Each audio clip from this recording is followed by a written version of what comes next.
বিসমিল্লাহির রহমানির রহিম। সূরা আল কিয়ামা, আয়াত সংখ্যা 40, সূরা সংখ্যা 75, পারা 29। আমি শপথ করি কিয়ামত দিবসের, আর শপথ করি সেই মনের যে নিজেকে ধিক্কার দেয়। মানুষ কি মনে করে যে আমি তার অস্তিত্ব সমূহ একত্রিত করব না, পরন্তু আমি তার অঙ্গগুলি পর্যন্ত সঠিকভাবে সন্নিবেশিত করতে সক্ষম। বরং মানুষ তার ভবিষ্যৎ জীবনেও দৃষ্টতা করতে চায়। সে প্রশ্ন করে, কিয়ামত দিবস কবে হবে? যখন সৃষ্টি চমকে যাবে, যখন দৃষ্টি চমকে যাবে, চন্দ্র জ্যোতিহীন হয়ে যাবে এবং সূর্য ও চন্দ্রকে একত্রিত করা হবে।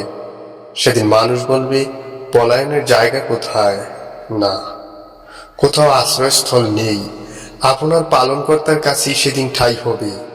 সেদিন মানুষকে অবহিত করা হবে সে সামনে প্রেরণ করছে এবং পশ্চাতে ছেড়ে দিয়েছে।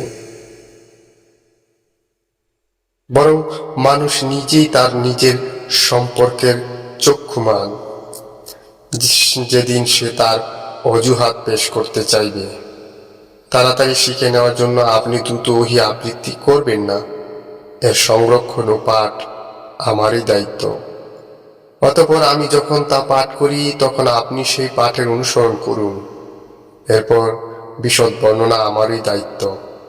কখনো না, বরং তোমরা পার্থিব জীবনকে ভালোবাসো এবং পরকালেকে উপেক্ষা করো। সেদিন অনেক মুখমণ্ডল উজ্জ্বল হবে, তারা তার পালনকর্তার দিকে তাকিয়ে থাকবে। আর অনেক মুখমণ্ডল সেদিন হবে উদাস হয়ে পড়বে। তারা ধারণা করবে যে তাদের সাথে কোনো কোমর ভাঙা আচরণ করা হবে। কখনো না, যখন প্রাণ কণ্ঠাগত হবে এবং বলা হবে, কে জাগবে?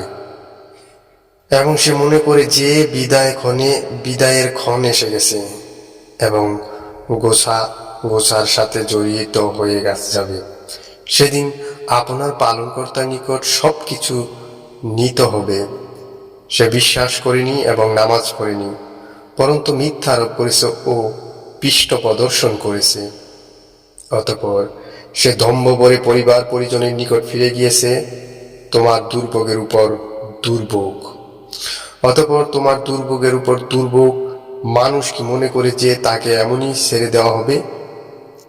সে কি স্থলিত বীর্য হচ্ছিল না? অতঃপর সে ছিল রক্তপিণ্ড। অতঃপর আল্লাহ তাকে সৃষ্টি করেছেন এবং সুবিন্যস্ত করেছেন। অতঃপর তা থেকে সৃষ্টি করেছেন যুগল নর ও নারী। তবু কি সে আল্লাহ মৃতদের জীবিত করতে সক্ষম নন? নিশ্চয় সক্ষম।